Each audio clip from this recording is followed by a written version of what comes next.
আর আমি হিন্দু হলেও রাসূলকে আমি স্মরণ করি।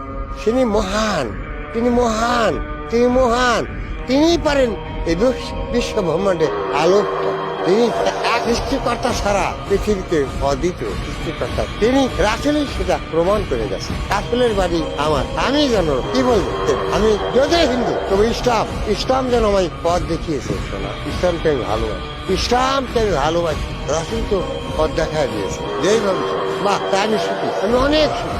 রাসূলই মহান, এই বিশ্ব ব্রহ্মাণ্ডের মহান সেটা হচ্ছে রাসূল, মহানবী। তিনি হযরত মুহাম্মদ সাল্লাল্লাহু আলাইহি ওয়াসাল্লাম। আমি যতই হিন্দু হয়েছে না, ইসলামকে আমি ভক্তি করি। আরেকটা ইসলামের সুবিধা আমরা কি শুনতে পারি আপনার? নবী মোর সোনার খনি, নবী নাম জপে যে জন, সেই তো যোদাহানের ধ্বনি। নবী মোর পরশমণি, নবী মোর পরশমণি, নবী মোর সোনার খনি, নবী নাম জপে যে জন, সেই তো দোজাহানের ধ্বনি।